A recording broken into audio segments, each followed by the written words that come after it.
From our experience, the wedding speech is by far the biggest obstacle for brides and grooms on their wedding day. The thought of standing up and delivering a speech to a full room can fill a lot of people with dread. I'm really excited for you guys to hear this episode because we sat down with Heidi, who is a professional wedding speech writer. Heidi talks us through the whole speech writing process and also gives us some tips of how to deliver them. This is one of my favourite episodes, so if you are planning a wedding, listen up.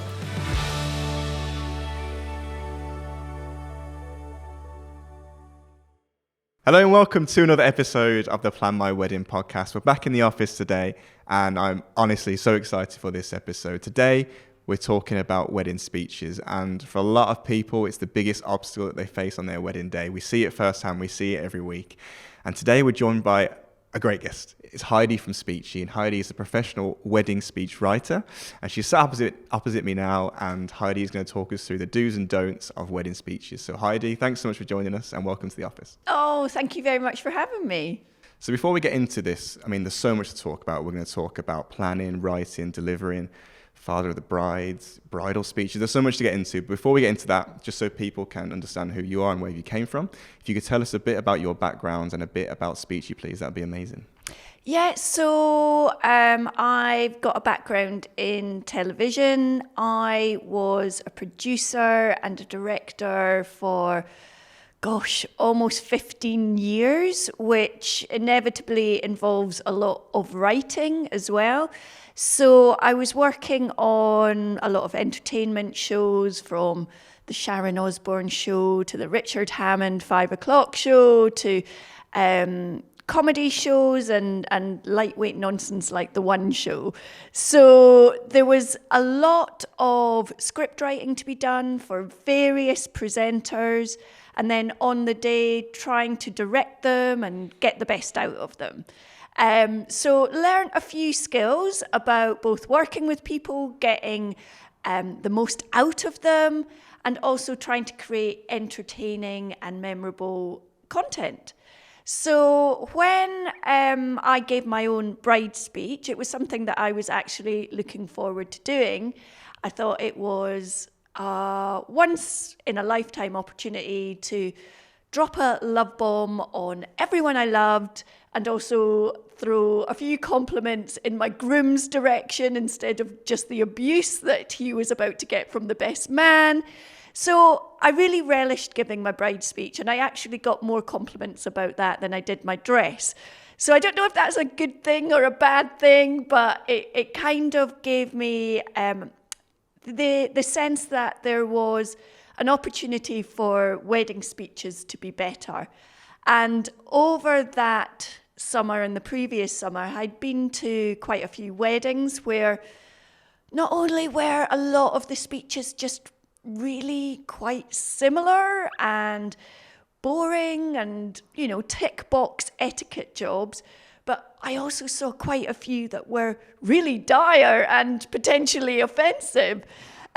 So I thought, some people need help here. There's people who haven't had a decade's worth of experience writing that just need to know a few tips, a few storytelling techniques, and it will really not only help make their wedding better, but make them relaxed and more confident on the day too.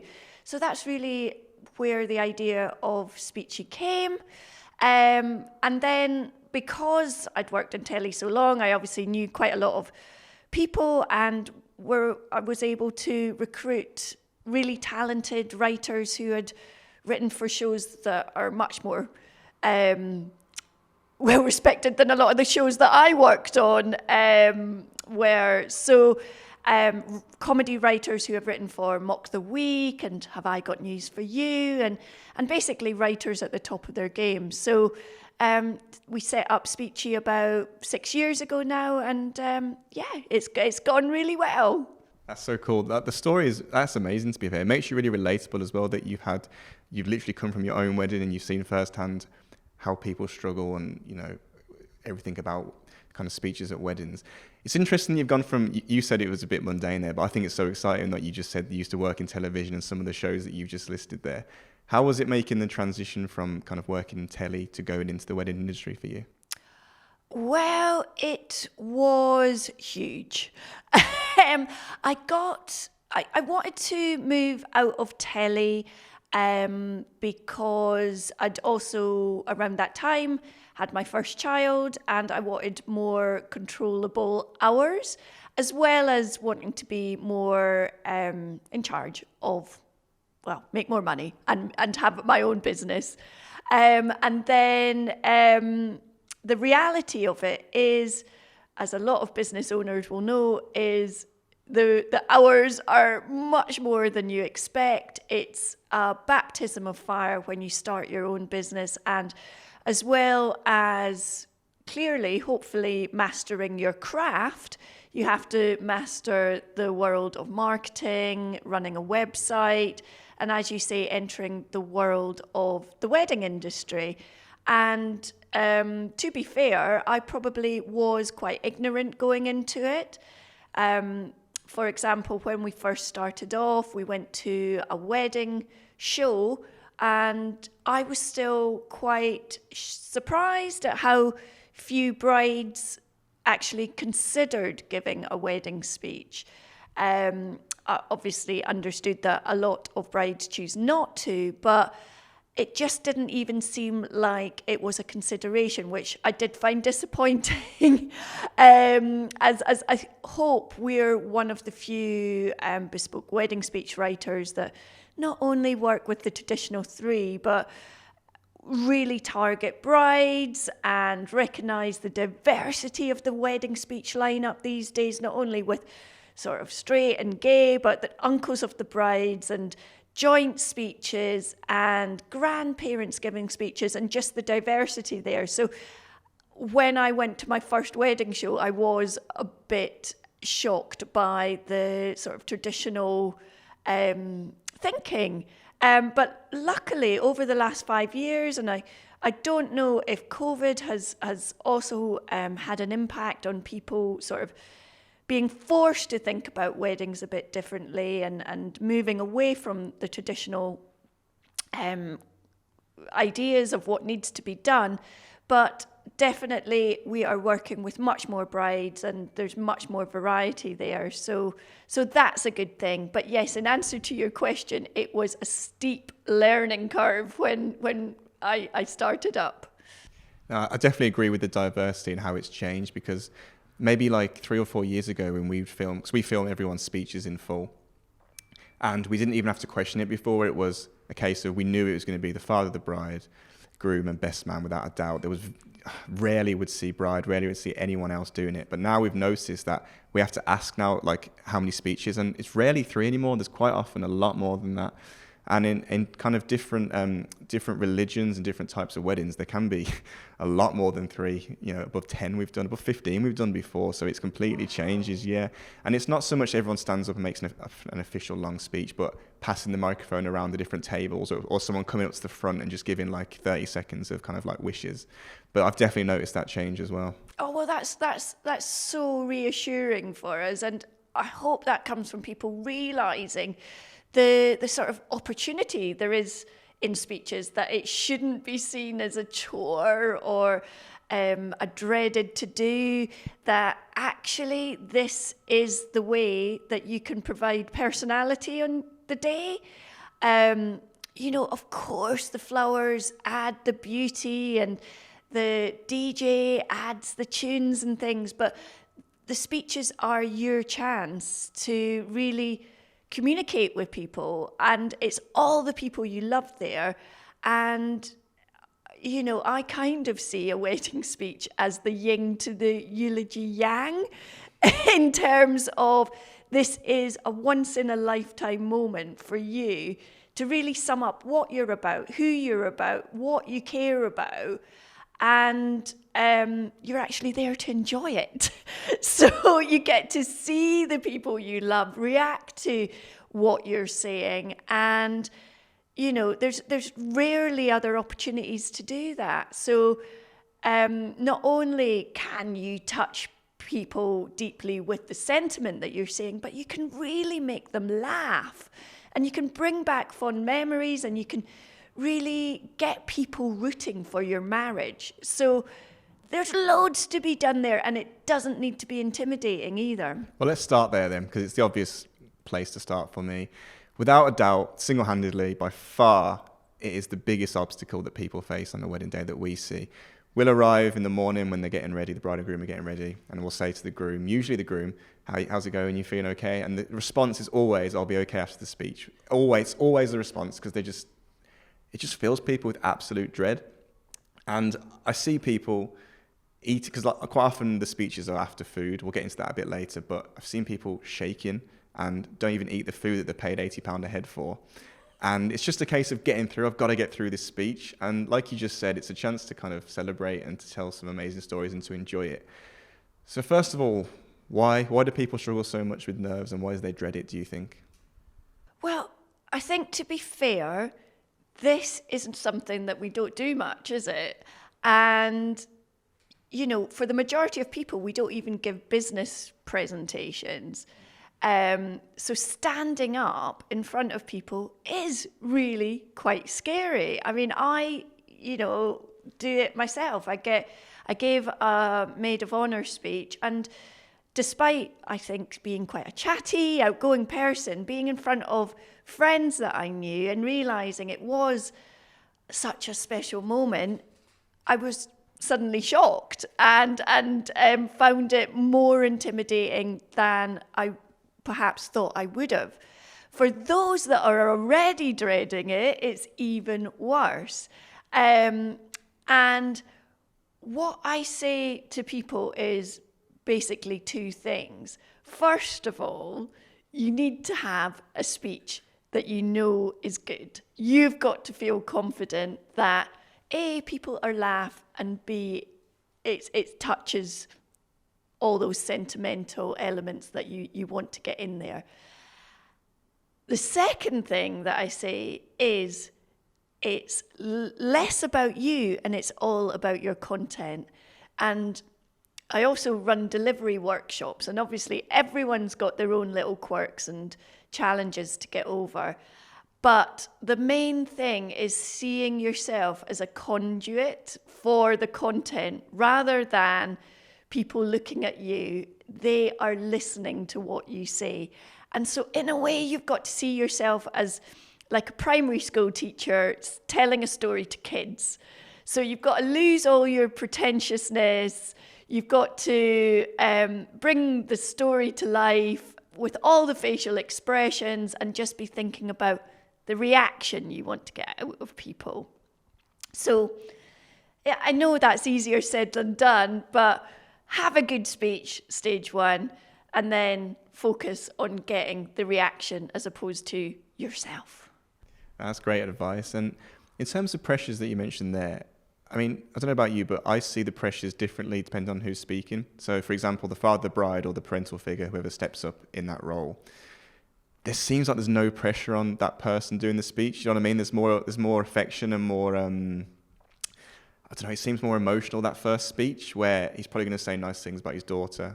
But when he gets to the groom, there's more pressure on the groom there because it's like the speech that everyone's waiting for. So I feel like there's a lot of pressure on the groom.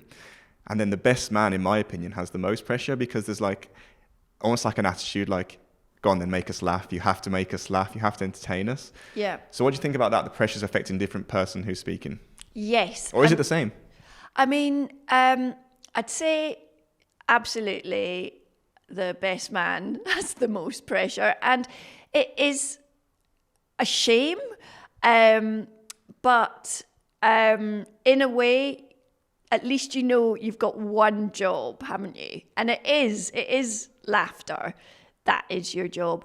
I mean, we work with a lot of American clients, and there's less pressure over there for the roasting element of it. And they're much more conscientious of also having a heart to it and a genuine tribute to their mate. In the UK, the best men we work with aren't necessarily thinking about that genuine tribute. But although Speechy is run by comedy writers, we ensure that is still there because that's still like an important element of it. And yes, the best man in a way does have the most pressure because he does have to judge the right level of humour as well. There's lots of ways that you can go wrong with pushing that roasting. In jokes, really crude stuff, overly swearing. I mean, personally, I'd always check with the bride and groom, but I think a few bloodies and bollocks is fine generally in a best man speech.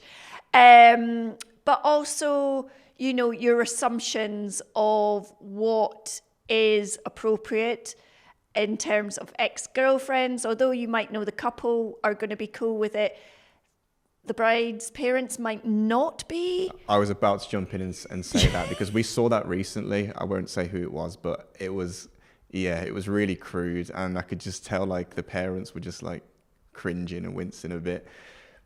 Yeah, that's when it ruins it for me. Yes. When it gets to that level of just like sexual jokes and stuff. I don't think it's the right time or place for it. Oh, like any jokes, like I hate that. I mean, I hate any standard wedding gags, but the one about where the groom says thank you to his new in-laws for giving me the greatest gift, and I'll take pleasure in unwrapping it later tonight. I mean, I just can't, it really makes me cringe.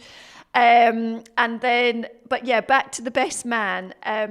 He's also got to be catering for the whole audience, not just the stag do boys, which I think a lot of best men get sucked into doing. So don't just cater for your own echo chamber as well. You know, you might think a joke about anti-vaxxing or something might be fine, but that's maybe within a tight group, and it will certainly not go down well with everyone within 100 people. So there is a lot of threats to a best man, but I think humour, really, really funny humour, doesn't need to be dirty, doesn't need to come with a parental guidance warning. You know, humour should be universal. So it's just about getting it right. But in terms of, again, as you were saying, people feeling intimidated at the various levels, we work with a lot of dads. So the dads we do work with, some just want to do the best speech that they can possibly give, but a lot of them do come to us because they feel they've got a lot of pressure. Obviously, they're the first person up. So although they don't have many etiquettes to tick off, you know, they shouldn't be thanking anyone. They've just got to welcome everyone there. We also think, as well as the sentiment, any speech should have a bit of humour in it. So, yeah, he can stand up and be very sentimental, and sometimes that does work. But generally, humour works for most speeches. And if you love someone, affectionate teasing can go down well and then increase the poignancy towards the latter half of the speech. So we find it works well as a writing tool too. The groom speech, yes, I think he feels threatened. So no, I was just gonna say. So let's dive into the groom speech then. Yeah. So if you carry on your point about what you said about him threatening, then we can take it back to where do we even start? Right. Okay. So kind of where do we? Like I said to you before, I'm getting married next year. I've not started my speech yet. Where do I begin? Right. Okay. So with the groom, yeah, he feels threatened as well because he's got the most etiquette to-dos to tick off. So there's a lot of thank yous that he is responsible for, and that is a big deal. We at Speechy always try and pull back on the on the thank yous, because there's a big the big challenge is making sure that the groom speech just doesn't turn into a thank you list, like a tedious Oscars acceptance speech. Does that make people switch off? Yes, yeah, definitely. I mean, you've got to make the thank yous funny and meaningful as well. With every thank you we work on, we dig down, and, it's not about like thank you for helping us put the wedding day together or anything like that. To your parents, it has to be specific and real. So if you've even got like a nugget from your childhood, like thanks for letting me watch Star Wars when I was 8 and it was a 12, or whatever it was, like just to bring to life a bit of your relationship with them, or, your in-laws, thank you for feeding us every Sunday, and to Jim for always insisting we have one for the road, or, you've got to bring those nuggets to life rather than just the generic things of saying thank you for bringing up your daughter and thank you for welcoming me to your family. Make it real. But, when you get to the stage of starting to thank specific people for traveling long distances, again, that's super boring. You can just say thanks for everyone for making the effort. I know it's been considerable in some cases. Round it up or make it funny. But definitely don't be thanking people that you've paid for their services. No offense, Michael, but you don't need to get a thank you. I find it really strange when that happens, because it does happen. Does it? Then, so you always say thank you to the photo guys, the video guys, and everyone turns at you. I'm just like, oh, cheers. Yeah. It's really awkward. Yeah. People don't care. Yeah. They've never seen me before. They're not going to see me again. Exactly. And, caterers, all these people, it is adding to your day, but you are paying these people, and don't waste your word count on it. Do you know what I mean? Just concentrate on the people that you love that will actually care. So, once you get into thanking individual friends and things, it does become tricky. So just be conscious of like grouping friends, or just concentrating on the people who are at the top table, and then to talk about everyone you love being there. So so there's techniques for the groom, but again, we say concentrate on the story. With every speech, turn it into a story. This podcast is brought to you by the Wedding Film and Photo Company. We can take care of your wedding photos, videos, and even both at the same time. We cover the whole of the UK, so if you haven't booked your photographer or videographer, head over to weddingfilmandphoto.com to see what packages we offer. We also film every episode of this podcast, so head over to our YouTube, Instagram, and Facebook pages to watch in full and to see behind the scenes content. Our handle is @weddingfilmandphoto. Anyway, enough about that. Back to the podcast. Okay, so speaking of word count there, let's take it back. Let's take it back to the very start. Let's focus on the groom for now. Like I said to you before, I'm getting married next year. I've not started my speech yet. I sit down with a notepad and a pen. Where do I go from there? Talk me through it. Right, so first of all, when we're working on speeches, we've basically got building blocks. So the first building block, probably get it out of the way, the etiquette. So think about who you want to thank. Then the next stage is content gathering.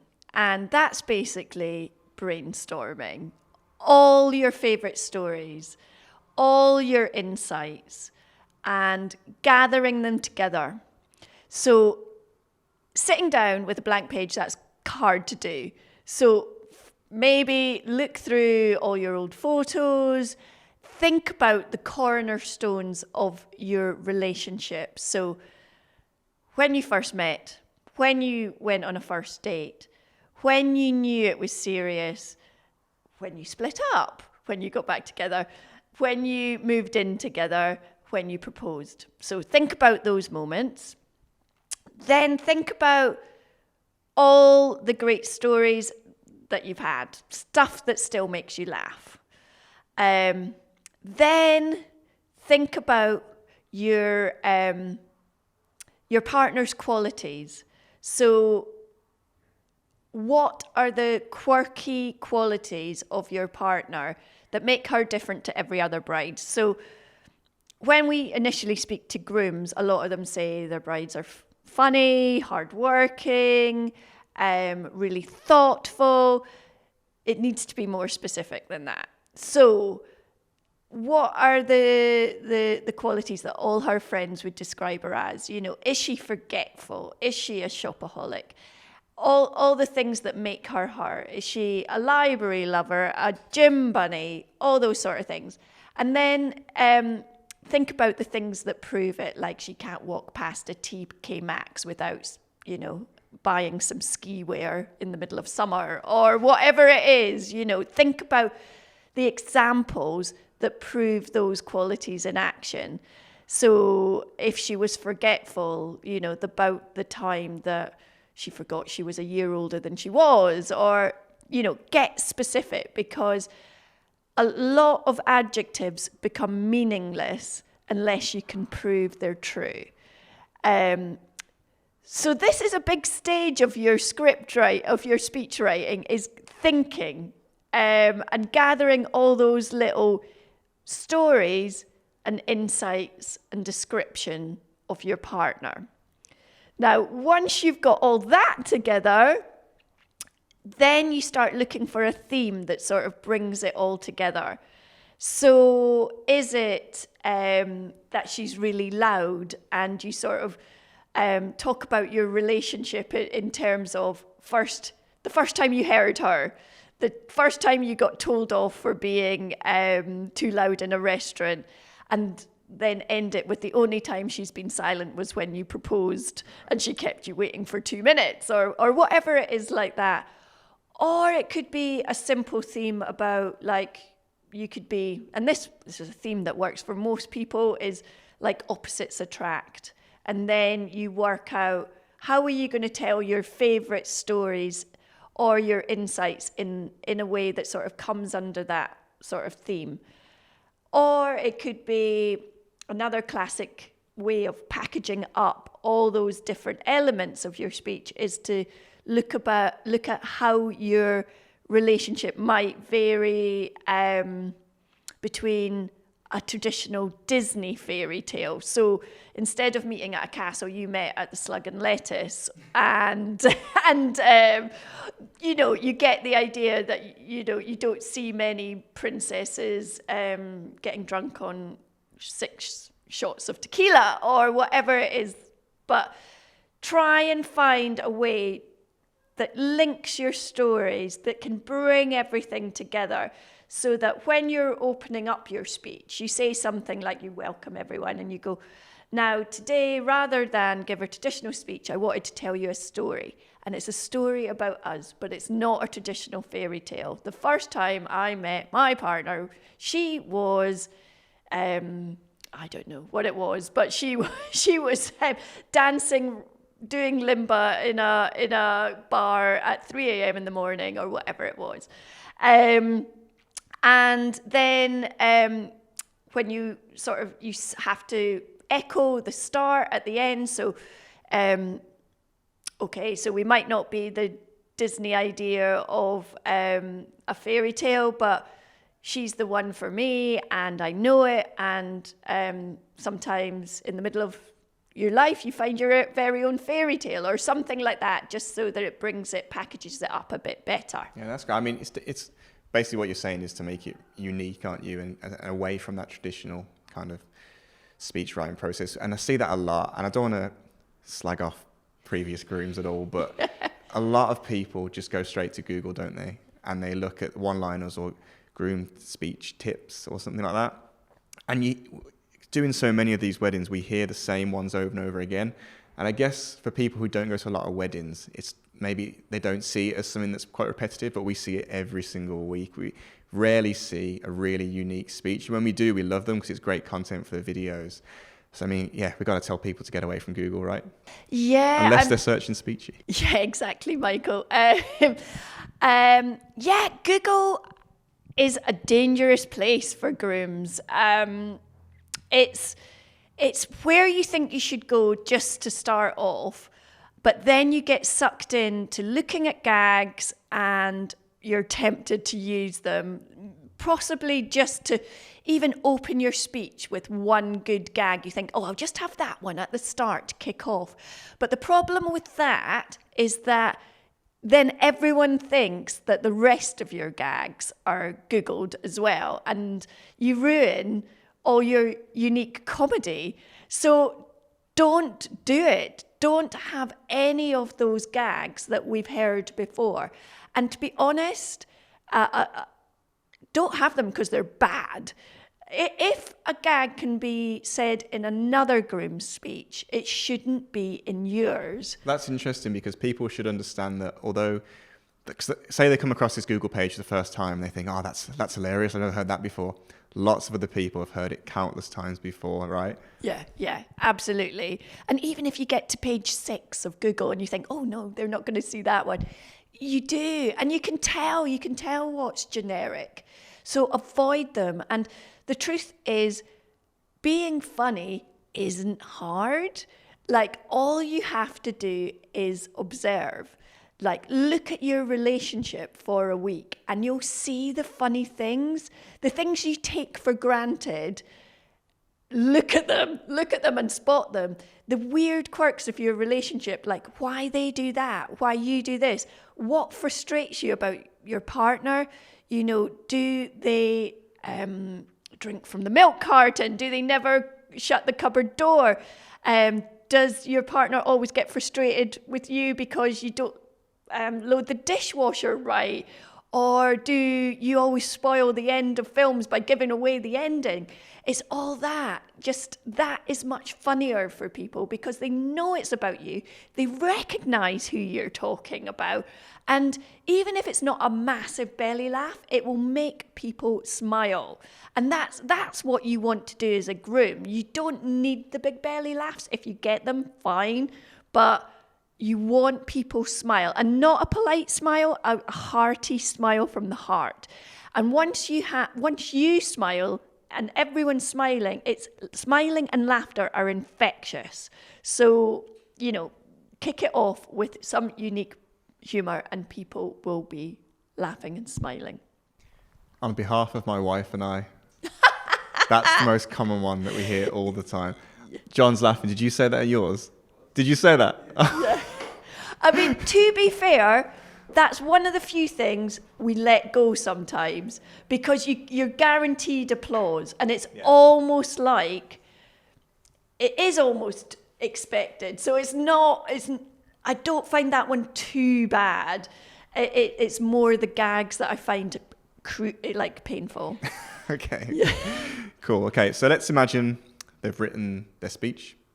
They're happy with it. They get to the wedding venue and they think, oh God, the nerves are setting in. I feel horrible. Give us some tips of how to cope throughout the day maybe. And then maybe when it comes to delivering the speech, some tips there. Okay. So the first thing I would do about delivery is prepare to deliver. So before the day, I'd be thinking about the logistics of it first of all. So thinking about the mic. I mean, 5 years ago, I was still going to weddings and I couldn't hear people. Hopefully now, like, getting mic'd up is like done automatically. So make sure people are going to hear you. Think about where not only yourself but the speakers are speaking from. You know, are they standing up and delivering from their seat, or are they going to a position that everyone can see them? With positioning, it is quite interesting because you want to see the speaker, but you also want to see the reaction of the bride and possibly the bride and groom as well. So that's something to think about. Can I jump in there? With positioning, please always stand at the front next to the couple for us, for photos and videos, because if people like are all dotted around the place and they're just standing up, everyone's back's turned to the camera and the photographer's got to run around as like, so from a photography and videography point of view, I would say stand at the front. And it's nice to see people interacting together, isn't it? So yeah, I'd totally agree with that as well. And your speeches are one of the things you will enjoy watching on the video. So yeah, so do that. The next thing I'd think about is notes and how you're going to use them. So a I always advise people, no matter how confident you are in public speaking, to have notes. I don't think it's anything to be embarrassed about using notes. As another fellow writer, Andrew, says, who works as Speechy, he says, like, trying to deliver a speech without notes is like doing a wheelie on your bike. It's like kind of impressive, but totally unnecessary and a bit showy-offy. So that's what I think. Like, notes are good. They are your friend. And I'd say don't even bother with the bullet point thing. Just type it out word for word. Just don't print off. Keep the bottom third of your pages blank so your eye line doesn't go down too low. And you can maintain eye contact with people. The other thing, despite having notes, is I'd encourage everyone to memorize their speech as much as you can. So rehearse it as often as possible, record yourself, play it back to yourself on commutes, try and rehearse it 3 times consecutively. Supposedly that helps it go in the brain, and just before you go to bed too, so that not that you to not use notes, but just so you're super familiar with the flow of the speech on the day. So you're not reading your speech, you're glancing at it. You don't. That's one thing nervous speakers do, is like use their notes to hide behind. That's exactly what I was going to say. Like that body language of like that, where you're just looking down and you're going, "Thank you very much," like that. Yeah. It's going to sound the longest speech ever to you if you do that. It's going to ruin your photos. People won't hear you, and it's just going to make you feel worse, I think. Yeah, absolutely. And it's like reverting back to school reading, isn't it? It's like looking like you're there on a school performance, reading your poem, and your nerves become like obvious to everyone else. And if you're nervous, then other people get nervous for you. So in a way, on the day, you do have to like fake it till you make it. So yeah, memorize it in advance as much as you can. And then on the day, don't drink, sadly. That's interesting, because some people go the opposite. A lot of people do the opposite. Yes. And they drink so much to get rid of the nerves. Yes. Well, I mean, I'd say, obviously, being Scottish, I quite like a drink. Like no more than a couple of flutes of champagne, pints of whiskey, flutes of champagne. Like just maybe to take the edge off. But the reality is, alcohol increases nerves, it doesn't reduce them. So avoid it if you can. Also, it's good to have a bit of a snack, sort of like 15 minutes before. So, get your fair share of canapes, even if you're feeling nervous and don't fancy it. Have something to eat, a Mars bar, whatever you need. And then when you come up to giving your speech, the first thing you need to do, stand up, breathe deeply, and smile.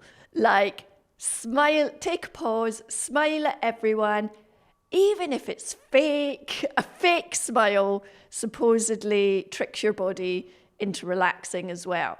So fake it, and maybe have a few sort of allies around the room that you're going to like specifically address. Make sure that when you are addressing people with your thank yous, you're taking the time to look at them. Pause at appropriate moments. You can't overestimate the power of the pause, especially when you are delivering a comedy line. People need an opportunity to get it, and they also sometimes need the visual cue that it's funny. I mean, you can deliver a funny line and people cannot get it because you haven't delivered it right. So almost laugh along with your own jokes. Look like you're enjoying giving them. And once people do start tittering, laughing, give them time to laugh. I mean, when I delivered my own bride speech, I was at fault at doing this. When people laughed, I didn't want to look like I was lapping it up too much.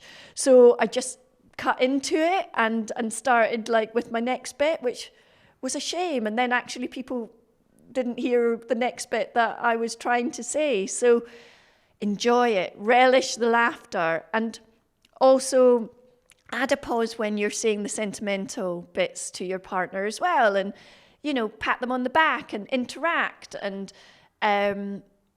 you know, try and use your body and your facial expressions to add to the speech. You know, with some people that I coach with delivery, I codify their speech for them. So, you know, use italics when you need to emphasize, add in a space when you want to pause. And then sometimes I even like write in smile.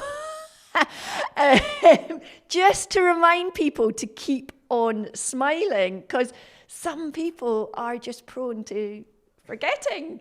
So hopefully, you know, it's a natural thing when you're going through, but some people, yeah, just need a reminder. Emotion's a funny one for me with speeches, because a lot of the time the groom might have like a bravado about him that kind of that laddie, I'm not going to cry, you know, that's not me. And then as soon as they start speaking, the ones that you think are never going to cry start blighting their eyes out. I don't know if you ever noticed that, but I noticed that a lot.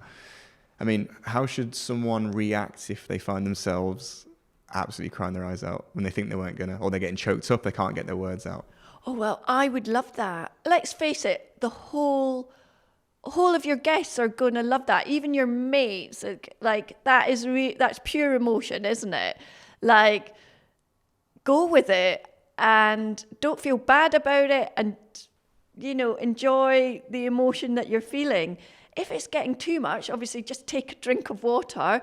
And if you are crying, like this might be for fathers of the bride as well, supposedly if you look up, it's harder to cry. So look up, take a drink of water, and just try and, you know, just admit, wow, I didn't expect that. And yeah, just take a moment to yourself as people enjoy it. Perfect. So we started this podcast and with your story, and you mentioned the whole reason that you got into this was you delivered your own speech. Let's talk a little bit briefly about bridal speeches then, because they're becoming increasingly more popular. Some people say they shouldn't do them. Some people said you should definitely should do them. What are your opinions? Yes or no? Well, I definitely encourage every bride to at least think about it. And yeah, it's fine to say public speaking isn't my thing. But let's remember the groom has equal rights to claiming that as well. So, you know, I'd always say it's an opportunity, and the bride is, you know, sexist, but the star of the show. And everyone would really like to hear from the bride. So I just say, really consider it. Even if it's just a short speech, just thanking the guests, that's fine. It's just nice for everyone to see you stand up and for you to say your reaction to the day. Because a lot of weddings, the most people actually hear from the bride is a little meet and greet on the dance floor. You don't get much interaction with them. So this is one of the few times where you can interact with everyone. Like, as I say, pay a tribute to your friends and things, but also, you know, look at and acknowledge your cousin, your long lost friends, and your Auntie Joan and things at the same time. And you kind of tick off a box by doing it as well. But also I'd say it's a really nice opportunity to like pay a tribute to your groom, and a chance to say nice things about him.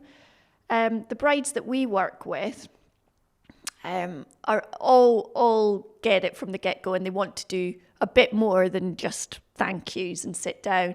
And that's something I'd like as well. Don't be left with the speech scraps.